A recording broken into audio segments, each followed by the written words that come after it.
Residents of northern parishes continue to experience water woes. The Transport Minister pledges to instill discipline in the public transport sector. And in sports, both Deacon's team position themselves to make another title run. Credible, balanced, committed. This is the CBC Evening News. Very good evening. I'm Lisa Broom. This is the CBC Evening News. In our top story tonight, at least one school in St. Lucie was forced to close early as a result of water outages in several areas across that parish today. Now, residents in St. Andrew are also feeling the impact as water woes continue to plague districts across the north of the island. Lisa Lord reports. This water tanker was a welcome sight for residents of Boscobel, St. Andrew, who have been without water since Sunday. But the problems apparently started since last month, according to this resident who preferred to speak off camera. Must be since late or early September. We were having water problems. Sometimes when the water come on, it's so dark, like, you know, I got a brownish cast. You can't use that. And sometimes it would be like white. Deanne was among the residents busy filling buckets, bottles, and pretty much anything which could hold water. She says they need to see a tanker daily once the water is off. It is horrible in terms of the water outage right now. But I mean, yes, we have to understand that, yeah, they may not be able to turn the water on, but if you can get a truck, it is a lot better, because no water and then no trucks, that's like putting us out. Sometimes you have to leave one parish and go to another parish to get water, and everybody's not fortunate, you know, to have transportation in terms of traveling from one parish to the next to get the water. So if we can at least get some more trucks, that would be a lot better. Corporate communications specialist at the Barbados Water Authority, Joyanne Haig, who was at the scene, explained the reason for the outage. Unfortunately, yesterday we suffered some electrical problems at the Allendale pumping station, and that impacted Lambert's and a half-acre reservoir. So that is actually being worked on by operations and maintenance. In the meantime, we will deliver water until that problem is rectified from morning until about 11 o'clock at night. Ms. Haig says the authority is moving ahead with plans to have tankers stationed in some of the areas impacted. As you heard Minister said about the tanks that will be placed in the impacted areas, and that is happening all now in terms of persons getting that those tanks into the areas that they need to. I believe he said over the next couple of days. In the meantime, we will use the tankers.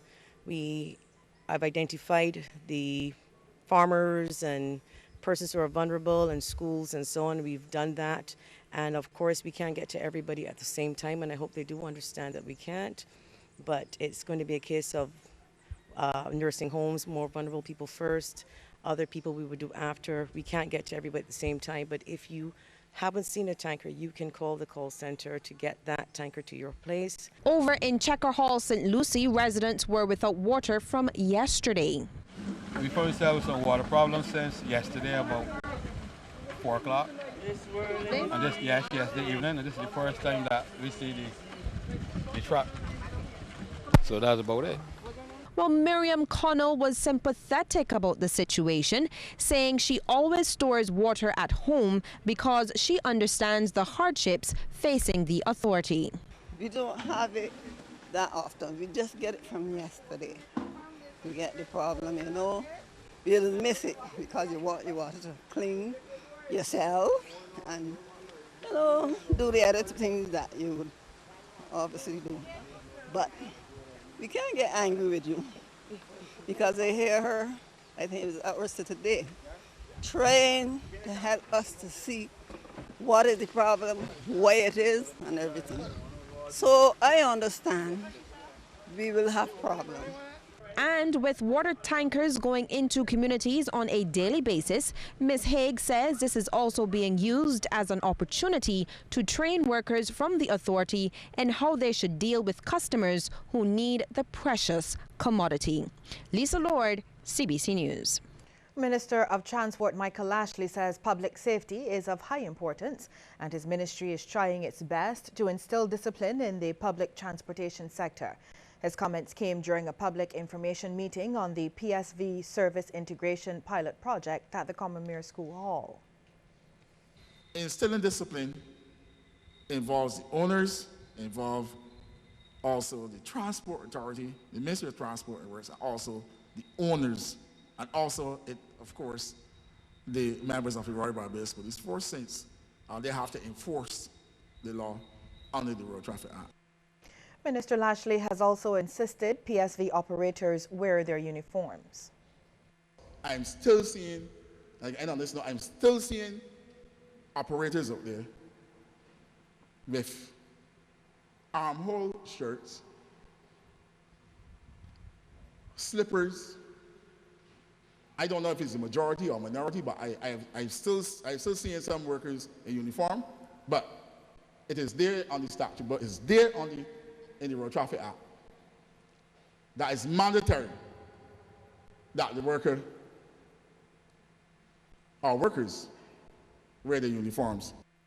Chairman of the Transport Authority, Abdul Pandor, says the sector is important to Barbados's development and the authority will play its part by promoting greater use of public transport.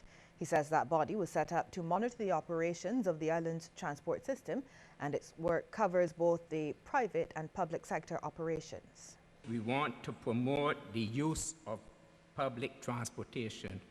We want to see at some time where the traveling public would welcome the opportunity to leave their vehicles at home or in nearby areas and take the public transportation system. This is an ideal system and it would obviously redound to the benefit of the traffic congestion and so on in Barbados. Dominica's Prime Minister Roosevelt Skerritt has personally thanked Barbados's armed forces for their assistance in helping his country in its recovery efforts after the passage of Tropical Storm Erica. Mr. Skerritt, who was on the island to attend the One Caribbean concert, visited the Barbados Coast Guard. He expressed his gratitude for the work done by the Barbados Defense Force, the Royal Barbados Police Force, and the Barbados Fire Service. Mr. Skerritt said he was particularly touched by the assistance received from Barbados and other countries in the region as they were all experiencing economic challenges. The Dominican leader was also presented with a token of appreciation from Chief of Staff at the BDF, Colonel Alvin Quintin. The National Union of Public Workers has called all staff of the Barbados Revenue Authority to a meeting tomorrow at its Horatio Cook Auditorium. The meeting at Dalkeith is set for 3:30 in the afternoon. Acting Assistant General Secretary Wayne Walron says it's being called to look at matters arising since the transition of public officers to the BRA. Shop stewards will also be elected at that meeting. Low birth rates and an aging population will be major challenges to housing in Barbados going forward. This concern from at least two of the panelists at a discussion looking at housing over the next 20 years. It was put on by the University of the West Indies KFIL campus's Department of Economics. About 11% of Barbados's population is at least 65, and from all indications, that figure is rising. This, coupled with low and falling birth rates, now has even housing planners worried. One of them, Kelly Hunt, says the increasing cases of chronic non-communicable diseases also have to be factored into housing for the future. It tends to interfere with your feet. You know, you get the nerve endings, damage to your nerve endings, and you know, you can't walk upstairs, difficulty walking. So it has implications for design as well as persons' age, the aging population. So we have to give consideration to how we design our housing, how we design the services that go with that housing if we're planning new housing communities to suit the implications of having an aging population. This concern was echoed by researcher Jonathan Lashley, who says these changes in society put the concept of building upward in land-scarce Barbados in jeopardy. He also says an examination of the physical development plans over the years show that many of the concerns remain the same.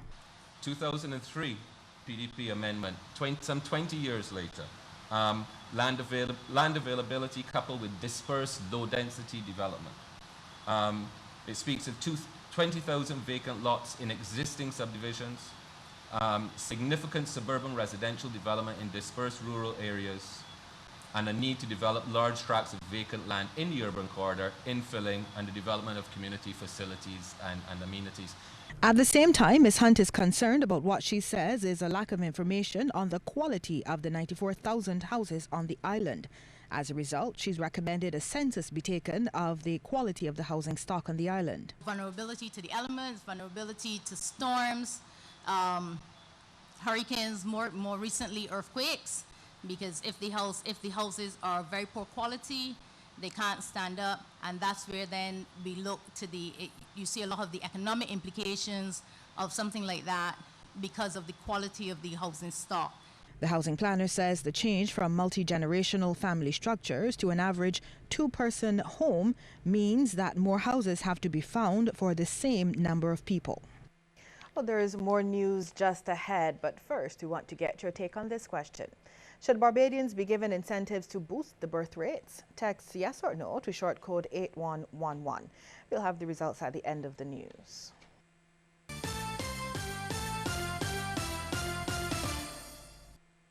This house was first purchased by the Robinsons, who then sold it to Indra Ford in 2007. She loved baking, but last year she forgot to turn off the stove. Luckily, Sagicor General was there to help rebuild. So now, the house will smell of sweetbread again for a long, long time. We know this house, like we know every house we insure. Across the land, throughout the region, we've been there. Sagicor General, wise financial thinking for life. This week on 18 Degrees North, hundreds of people murdered each year in the Dominican Republic, nearly 15% at the hands of police. My son was dying right in front of us. We took him, but he died. Are extrajudicial killings being sanctioned by the authorities? We give a vote of support to the Minister of the Armed Forces to kill them all. On the next episode of 18 Degrees North. Airing Wednesdays at 9 p.m. on CBC, with a repeat broadcast Sundays at 5:30 p.m. and brought to you by Rainforest Seafoods.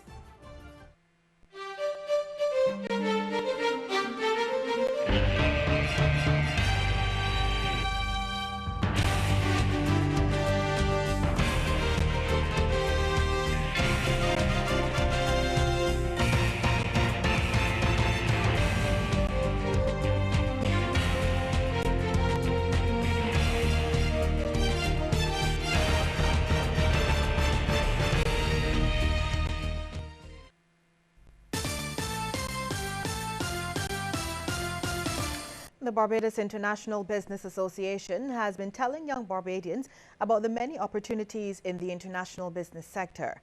Fifth and sixth formers were given an overview of the sector during a schools symposium at the Lloyd Erskine Sandiford Center.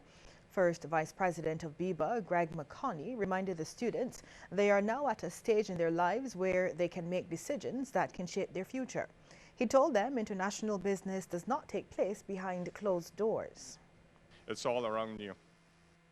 In each of those areas, whether it be banking and finance, telecommunications, the oil and gas industry, there's a role for you to play. So now you understand what international business is. The next question you may ask is, why is it important to you? One of the most important benefits that the international business sector offers to Barbados is that it brings foreign exchange into the country. Education Officer Montage Dean Bowen says the Ministry of Education recognizes the importance of the international business sector. She sees the symposium as timely as students will be sensitized to the various careers. The Ministry of Education welcomes these kinds of strategic partnerships since it is charged with the responsibility of not only setting high standards and providing educational opportunities for all students, but recognizing a need for a skilled workforce. And the symposium was an eye-opener for the students. I think this International Business Symposium is definitely going to be beneficial to the secondary students here today, because we're the future of Barbados. It generally provides careers that not many people know about, but they use these simple careers and adapt them to their purposes. We have learned that there are so many opportunities out there, rather than just being a doctor, a lawyer, or someone in the agriculture sector, but we could actually have a difference in joining the international business sector.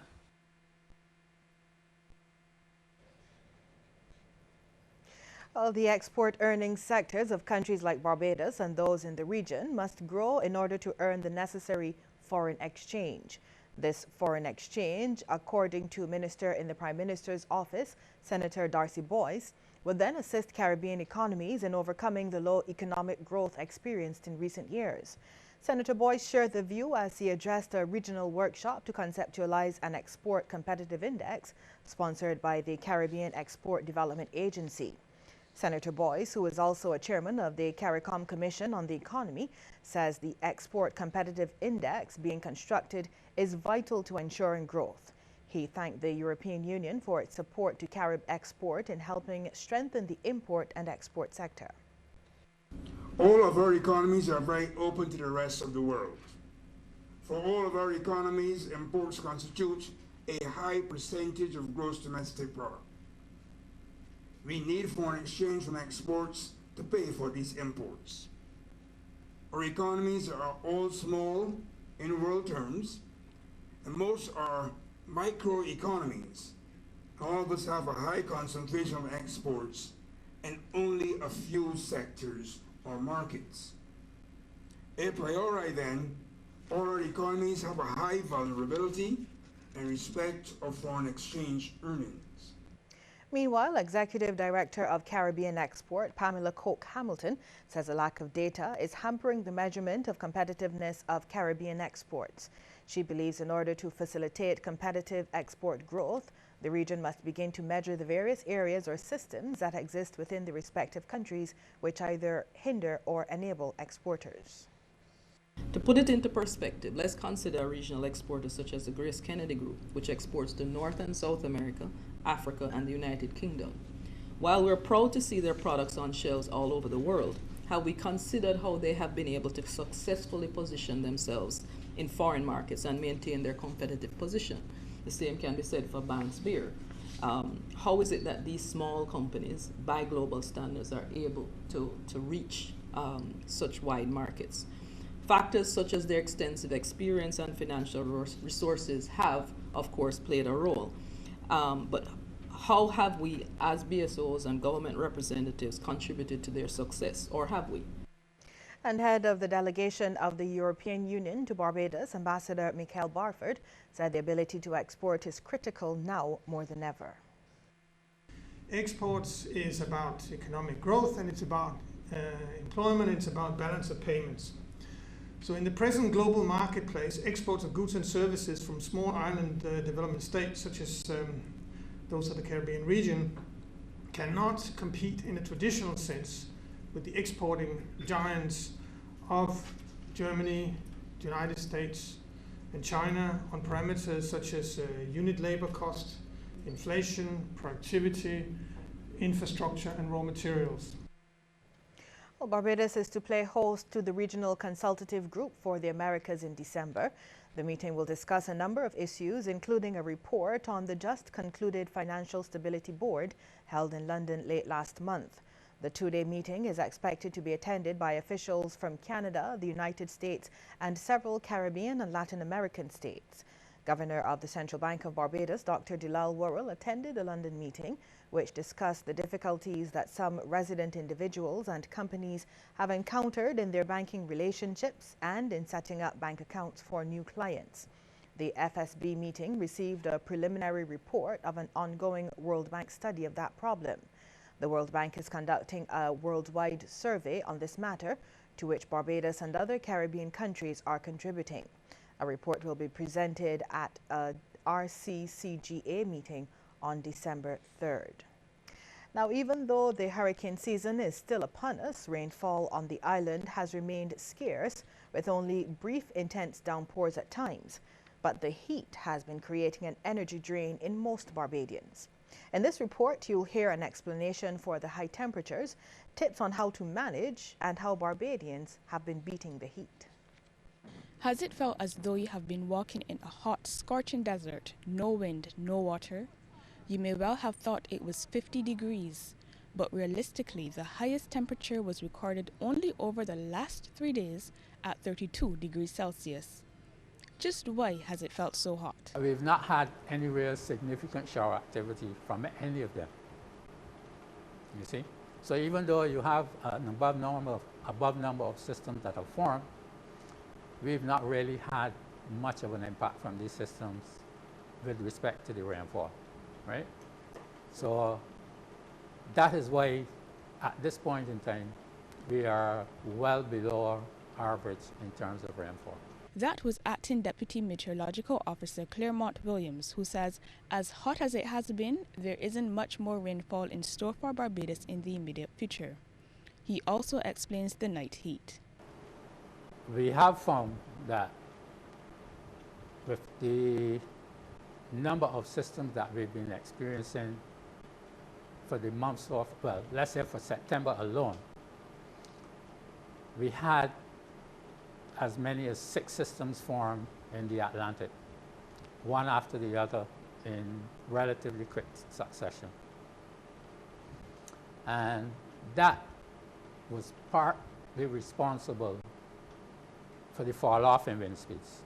So how have Barbadians been managing? Well, they're drinking about 4 to 6 bottles of water a day. And that's enough water to be drinking. Because they're drinking water every day, but not so much. Water. All day, I use water. Thank God for AC in the office. Besides that, I will probably catch a heat stroke. It's like so hot right now. What do you find a lot of people asking for? Ice and water, that's the most important thing people want. I really want the sweets because the sweets still get you thirsty. So the most thing that's selling right now is the ice and water. It's affecting me as well, but I think people like eating more healthy and they're getting like fresh fruit.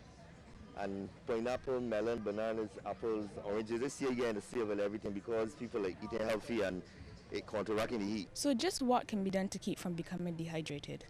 Senior Medical Officer at the Ministry of Health, Dr. Heather Armstrong, has a special warning for people whose medication regimen includes water pills and for those who cannot live without caffeinated drinks. That would tend to make them lose water more quickly. Remember, we said you want to stay well hydrated. So that person should have a discussion with their doctor in terms of how much fluid they can safely use that would help them to avoid becoming dehydrated. For every cup of caffeinated beverage you use, you will need to replace that by 3 cups of water. So it's better to drink that 1 cup of water as opposed to using 1 cup of caffeinated beverage. Dr. Armstrong encourages using water, watermelons, and other water-based fruit, and drinks that replace the electrolytes in the body. She says it would also be helpful to wear light-colored, lightweight, and loose-fitting clothing. She gives advice for the care of the elderly. For the elderly, one of the things you find with elderly are that they don't tend to drink as much water as they need to. So you need to be constantly checking on them, find out if they're taking their fluids, if they have any issues, so that if they do, then you can quickly address them. And sometimes they forget. So of course, it's important that you keep track of what they're doing. And for those going through menopause, you try not to overtax the stomach. So we would use things like soups and salads and fruit. Pretty light on the stomach, and basically the body is then able to control the internal environment better because it's not distracted with trying to digest all the heavy food that you may have eaten in a meal, basically. In intense heat, having a flare-up of eczema and heat rashes are likely to occur. If you have a simple heat rash where you don't have a history of other dermatological diseases, it is advised that you can probably use cornstarch. We avoid talcum powders, especially when we're speaking about use in children, because it can be harmful to them and to the adults, especially if you have asthma or other respiratory diseases. Dr. Armstrong suggests good ventilation and restricting strenuous activities to early morning and late evening. Kimita Jones, CBC News. Well, still to come, a look at some of the stories making headlines across the region. But first, we want to hear from you on this question. Should Barbadians be given incentives to boost the birth rates? Text yes or no to short code 8111. We'll have the results for you